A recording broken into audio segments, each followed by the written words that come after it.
আপনি যখন কোন দুর্নীতিবাদের সন্তান যদি হন, চাইলেই তো আপনি বাপ বদলাই ফেলতে পারবেন। কারণ আমার জন্ম হয়েছে আমার বাবা। হাসিনা বলছিল না ঘরে ঘরে চাকরি দিব, ঘরে ঘরে বেকার দিয়েছে। কোথায় কত দুর্নীতি হয়েছে সেই কথাটা তাকে এখানে স্পষ্ট বলতে হবে, যার জবাব আমি দেব।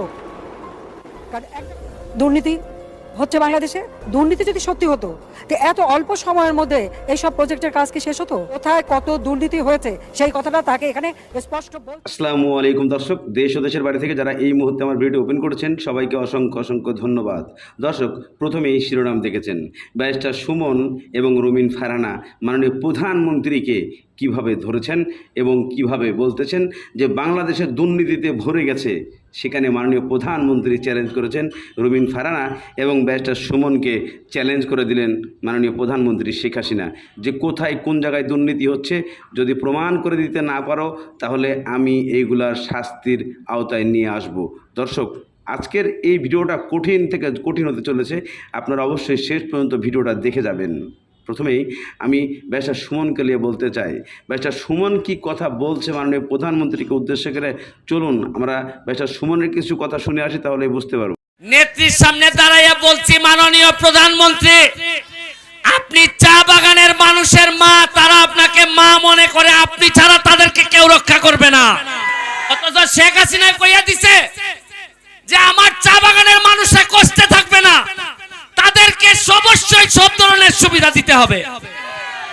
শেখ হাসিনা ঢাকার থেকে কয় সুবিধা দিতে হইব, আর আমাদের যারা নেতা এরা কয় দেশ না পকেটে ঢুকা। আরেকটা আছে, 5,000 টাকা দিতে গেলে নেতারা আবার কয় তোরে 5 দিমু, তুই আমার 2 দেশ।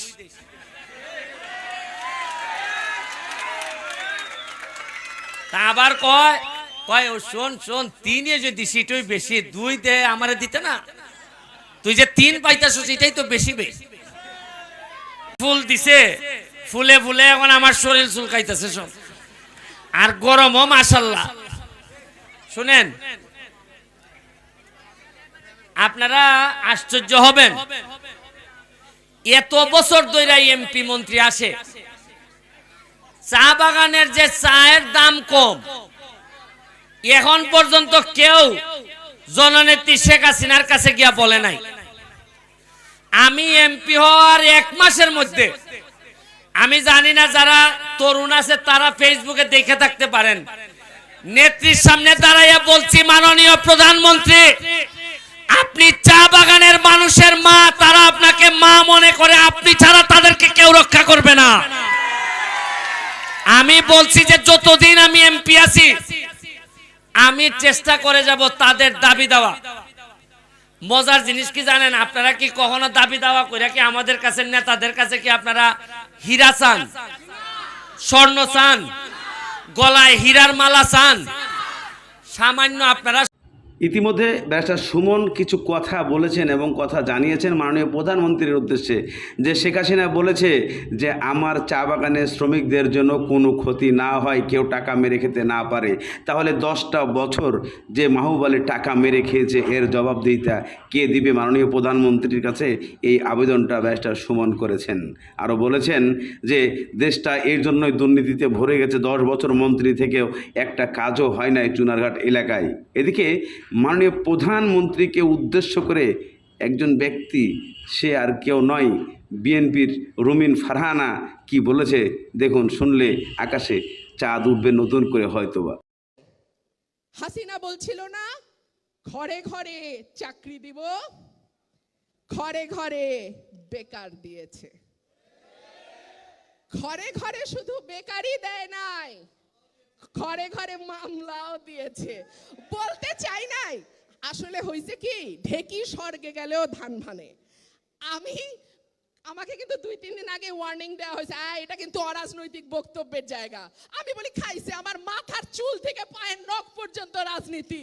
আমি রাজনীতির বাইরে কথা বলবো কেমনে? রাজনীতির বাইরে কথা বলতে পারি না বলে তো প্রেমও করতে পারি নাই। রাজনীতি ছাড়া আবার কথা হয় নাকি? যাই হোক, তো কি বলতেছিলাম, ঘরে ঘরে দিছে মামলা। বিরোধী দল একটা সময় মানুষ ভাবতো বিএনপি করে, আচ্ছা ঠিক আছে ওদের সাথে না মিশলেই হবে। আমি দাওয়াত দিলে আত্মীয়রা আসে না, প্রমোশন আটকায় যাবে, ব্যবসা বন্ধ হয়ে যাবে, আরো কি জানি সমস্যা হবে, আসে না। আমি বলে আচ্ছা থাক, আমার টাকা বাঁচলো, খাওয়াইতে লাগলো না, ভালো কথা, সম্পর্ক রাখে না। একটা সময় ভাবতো বিএনপি করলে মামলা হবে, বিএনপি করলে কারাগারে যেতে হবে, বিএনপি করলে চাকরি হবে না, বিয়া করবে না মানুষ, বিএনপি করলে সম্পর্ক হবে না, বিএনপি করলে অনেক সমস্যা। এর বাইরে তো গুম, তুলে নিয়ে গিয়ে হত্যা, বিভৎসভাবে মারধর, নখ তুলে ফেলা, কি নাই বলেন তো? এমন কোনো অত্যাচার নাই যেটা বিরোধী দল করলে করা হয় না। দর্শক, রুমিন ফারহানাকে নিয়ে আমি কিছু কথা বলতে চাই। উনি একজন লয়ার। সেই লয়ার হয়ে একজন মাননীয় প্রধানমন্ত্রীকে সে নাম বিগড়িয়ে রাখে।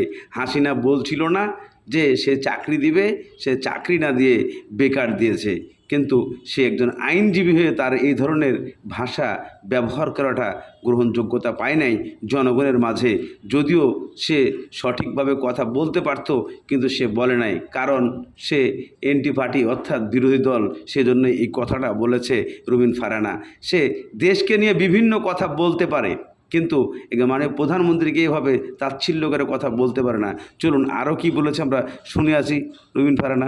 কিন্তু ওই যে বলে না, বারে বারে ঘুঘু তুমি খেয়ে যাও ধান, এইবারে ঘুঘু তোমার বধিব পরাণ। যারা রাজনীতি করেন না তারা মাইন্ড করেন না ভাই, দুটা সত্য কথা বলি। যারা মনে করছে আমি তো বিএনপির সঙ্গে মিশি না, ওরা তো এই দেশে থাকার মতোই না, বঙ্গোপসাগরে ফালাই দিতে পারলে আর একটু ভালো হইতো, তারাও এখন আর নিরাপদ না।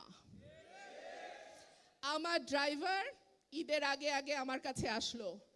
আমি বললাম কি ভাই, তোমার বেতন বোনাস সব দিছি, আমার কাপড় কেনার টাকা নাই, তুমি আমার কাছে আবার কি চাও? বলে ম্যাডাম উপায় নাই, টাকা দিতে হবে। আমি এটিএম মেশিনে গেছি, মেশিনে টাকা নাই। ৮,০০০ টাকা তুলতে গেছে ঈদের আগে, বেচারা টাকা নাই। খেয়াল করছেন, ২-৩টা ব্যাংকের নাম আসছে যেখানে গ্রাহকরা গেলে ৫, ১০, ১৫,০০০ টাকাও তুলতে পারছে না। খেয়াল করেছেন খবরগুলো? সুতরাং বিপদ এখন আর বাউন্ডারির বাইরে নাই, বিপদ একেবারে ঘরের ভিতরে আইসা ঢুকছে। ৩টা ঘটনা না বলে পারি না, ওই যে বলছি পায়ের চুল থেকে মাথার নখ পর্যন্ত রাজনীতি। ৩টা ঘটনা। সেনাবাহিনীর প্রধান general Aziz, all prime ministers man, দেখেছেন সবাই? সেই সময় কিছু আত্মীয় বন্ধু ফেরেন, ফেসবুক ফেরেন আমার, দেখি প্রোফাইল পিকচার চেঞ্জ করছে, I am prime ministers man, মনে আছে? আরে সারা বাংলাদেশ আজিজের সঙ্গে এক হয়ে শেখ হাসিনার লোক হয়েছিল ওই সময়, মনে নাই? এইবার যখন ধরাটা পড়লো, আমি আবার ফেসবুকে ঢুকলাম, খুঁজা বাইর করি I am prime ministers man কারা, একটাও নাই। শুধু তো তাই না, আওয়ামী লীগ সুদ্ধা কইতেছে, ও কি করছে আমি কি জানি, ওর বিপদ ওরটা আমি নিতে পারবো না ভাই, যার যার দুর্নীতি তার তার। তো যার যার দুর্নীতি তার তার, যখন দরকার ছিল তখন ব্যবহার করছো, আর এখন খেলা ফুরাইছে, তোমারে আর আমি চিনি না। এদিকে রুমিন ফারহানা যে সমস্তভাবে কথা বলেছে মাননীয় প্রধানমন্ত্রীকে ইনসাল্ট করে, মাননীয় প্রধানমন্ত্রীকে সে জবাব দিয়েছে দুর্নীতির এইভাবেই। কেন ব্যারিস্টার রুমিন ফারহানা যেভাবে কথাগুলো বলেছে, এই কথাগুলো তার জন্য কাম্য নয়। কিন্তু যদিও সে প্রমাণ করতে চেয়েছে যে বাংলাদেশে দুর্নীতি হয়, মাননীয় প্রধানমন্ত্রী জানতে চেয়েছিল কোথায় কীভাবে দুর্নীতি হয়, সেই জিনিসগুলো জানতে, এবং ব্যারিস্টার সুমন এবং রুমিন ফারহানা সেগুলো প্রমাণ করতে চেষ্টা করেছে মাননীয় প্রধানমন্ত্রীর কথার, যে কোথায় কিভাবে দুর্নীতি হয় সেই জিনিসগুলো তারা দেখাতে চেয়েছে এবং এইগুলা প্র্যাকটিক্যাল মুখে বলে বোঝাতে চেয়েছে। কিন্তু আদৌ আমাদের বাংলাদেশে দুর্নীতিতে ভরে গেছে, সেখানে মাননীয় প্রধানমন্ত্রী এককভাবে কিছুই করার নেই। যদি তারা এইভাবে বড় বড় কর্মকর্তা কর্মচারীরা প্রতিনিয়তই চুরির পথে থাকে, তারা আত্মসাৎ করে, এর জন্য দায়ভার বর্তমানে বাংলাদেশ সরকারের না, যারা করছে তাদেরকে ধরুন, তাও বিচার করুন। মাননীয় প্রধানমন্ত্রী এই ব্যাপারে কখনোই প্রতিবাদ করেন নাই যে সে অন্যায় করছে, তার বিচার করা যাবে না। এইদিকে মাননীয় প্রধানমন্ত্রীর কথা উদ্দেশ্য করে ব্যারিস্টার সুমন যে কথা বলেছেন এবং রুমিন ফারহানা যে কথাগুলো বলেছেন, প্রত্যেকটা কথারই যুক্তি আছে, কিন্তু এগুলোকে সমাজের মধ্যে বলতে হবে। দর্শক, আজকের মতো এখানে ভিডিওটা শেষ করছি। ভালো থাকুন, সুস্থ থাকুন, দেখা হবে পরবর্তী ভিডিওতে।